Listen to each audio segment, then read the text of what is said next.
करायचं. सर्वप्रथम भारतीय जनता पार्टीच्या वतीने आपल्या सर्व पत्रकार बंधूंचं स्वागत करतो. आजच्या पत्रकार परिषदेला भारतीय जनता पार्टीच्या प्रदेश कार्यकारिणी सदस्य सौ जावकर मॅडम, तालुक्याचे अध्यक्ष संजयराव सावंत, तालुक्याचे उपाध्यक्ष सन्माननीय उदयशेठ जावकर, शहराचे अध्यक्ष संदीप केळकर, नाना कुलपकर आहेत, अजय साळवे आहेत. आपण सर्व पत्रकारांनी खरं तर खूप कमी वेळामध्ये आपल्याला निरोप मिळाले आणि आपण ह्या पत्रकार परिषदेला आलात त्याबद्दल आपल्या सर्वांचे हार्दिक स्वागत करतो. मंडळी, आपल्या सर्वांनाच माहिती आहे की दापोली तालुका हा उद्योगविरहित असलेला तालुका होता. या तालुक्यामध्ये भारतीय शिपयार्ड नावाचा एक प्रोजेक्ट आला 2007 सालच्या दरम्यान. कंपनी सुरू झाली, डेव्हलपमेंट सुरू झाल्या, वेगवेगळ्या पद्धतीचे तिथे बार्जेस रिग्स बांधायला सुरुवात झाली आणि काही फायनान्शियल क्रायसिसमुळे साधारणपणे 2014 सालपासून कंपनी थोडी डाऊनफॉल व्हायला सुरुवात झाली. म्हणजे त्याच्यामध्ये पगार अनियमित मिळणं, ऑर्डर वेळेवर पूर्ण न करणं, अशी वेगवेगळी जी काही कारणं असतील ती. यानंतर भारतीय कामगार सेना या युनियनने साधारण 2016 साली, बरोबर ना, 2016 सालच्या दरम्यान पूर्ण युनियन टेकओव्हर केली. त्यानंतर काही दिवस पगाराचा प्रश्न संपला, पण गेले अनेक वर्ष कामगार पगाराविना वंचित आहेत. दापोली आणि परिसरातील अनेक ठेकेदार ज्यांनी ह्या कंपनीला वेगवेगळा साहित्य पुरवठा केला, मटेरियल सप्लाय केलं आहे, या सगळ्यांची बिलं येणं पेंडिंग आहेत. ही रक्कम काही कोटींमध्ये आहे. या सगळ्यानंतर साधारणपणे 14 एप्रिल 2017 सालच्या दरम्यान लिक्विडेटरची, कारण कंपनी अवसायानात गेली, 2017 साली लिक्विडेटरची नेमणूक केली गेली आणि मग त्याच्यानंतर लिक्विडेटरने कंपनी ताब्यात घेणं, त्याच्यानंतर त्याची सिक्युरिटी वगैरे या सगळ्या गोष्टी लिक्विडेटरच्या ताब्यामध्ये गेल्या.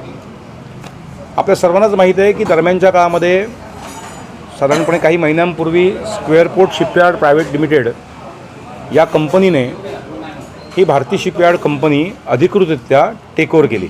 आता ही ऑफिशियल प्रक्रिया आहे आणि त्या मुद्द्यात मी आता जात नाही. म्हणजे मुद्दे ह्याच्या काही पलीकडचे, आपल्या सगळ्यांना एक पार्श्वभूमी माहिती असावी म्हणून मी हा सगळा विषय सांगतो आहे.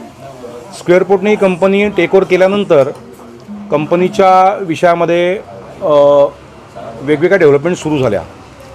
दरम्यानच्या काळामध्ये 2017 सालपासून आजच्या तारखेपर्यंत कर्मचाऱ्यांचे थकीत वेतन, त्यांच्या वेगवेगळ्या अडचणी, म्हणजे आपल्या सगळ्यांच्या माहितीसाठी म्हणून सांगतो, जे स्किल्ड वर्कर होते, जे एक्स्ट्रा क्वालिफिकेशन घेतलेले लोक होते, हे कंपनी हळूहळू बंद झाल्यानंतर हे वेगवेगळ्या कंपन्यांमध्ये निघून गेले.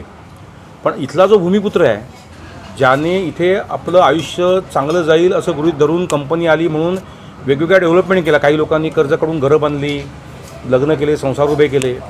आपल्या माहितीसाठी म्हणून सांगतो, औषध उपचारासाठी सुद्धा पैसे नाही असे अनेक कामगारांची अवस्था ह्या काळामध्ये होती. या प्रत्येक काळामध्ये ज्या वेळेला 15 ऑगस्ट असेल, 26 जानेवारी असेल, 1 मे असेल, कामगार दिन, यावेळेला सर्व कामगार सातत्याने अनेक वर्ष आंदोलन करत होते आणि त्यांचं थकीत वेतन मिळावं, त्यांच्या कष्टाचे पैसे मिळावेत, ज्यांनी घाम गाळला कंपनी उभी करण्यासाठी, त्या घामाचा मोबदला मिळावा म्हणून अनेक वर्ष हे आंदोलन सुरू होतं. मला सांगायला आनंद वाटतो की दाभोळचे आमचे नेते उदय जावकर, उदय शेटनी अनेक वर्ष ह्या कामगारांबरोबर खांद्याला खांदा लावून काम करून ही सर्व युनियन ताकदीने चालवली.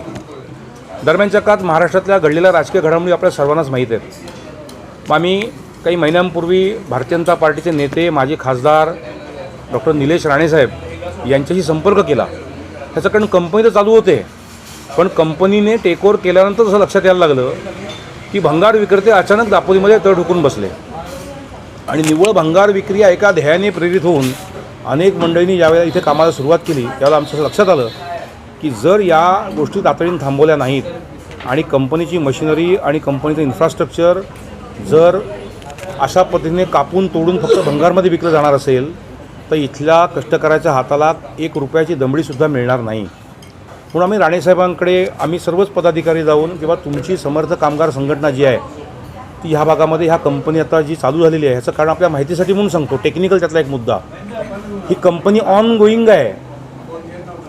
ऑनगोईंग कंपनी स्क्वेअरपोर्ट शिपयार्डने विकत घेतलेली आहे आणि ऑनगोईंग कंपनी ज्यावेळेला विकत घेतली जाते त्यावेळेला स्वाभाविकपणाने त्याचे वेगवेगळे GST सकटचे अनेक लाभ त्यावेळेला झालेले आहेत.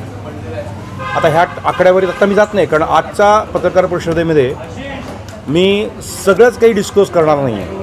कारण वारंवार अशा पद्धतीने वेगवेगळ्या पत्रकार परिषदा घेऊन अनेक मंडळींना उघडं पाडण्याची गरज कदाचित या नंतरच्या कालखंडामध्ये पडणार आहे.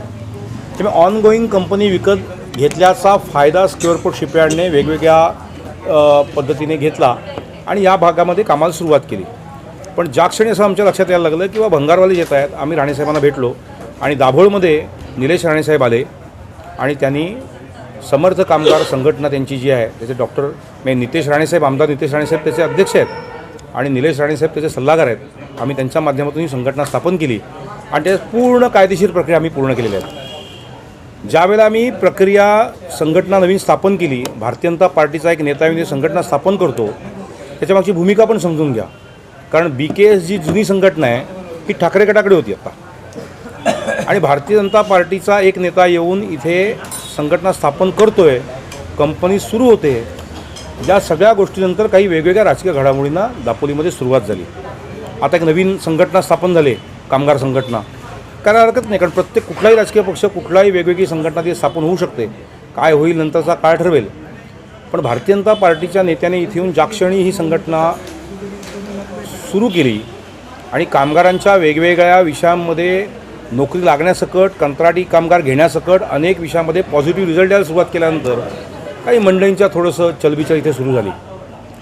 या सगळ्या प्रक्रियेमध्ये मी स्वतः पालकमंत्री उदय सामंत साहेबांना मुंबईत भेटलेलो होतो त्यांच्या निवासस्थानी. त्यांनी खूप सकारात्मक प्रतिसाद ह्या विषयामध्ये मला दिला होता. कामगार संघटनेबरोबर त्यांची आमची मिटिंगही होणार होती, पण दुर्दैवाने त्यांच्या व्यस्ततेमुळे झाला नाही. पण पालकमंत्री महोदयांनी खूप चांगली सकारात्मक भूमिका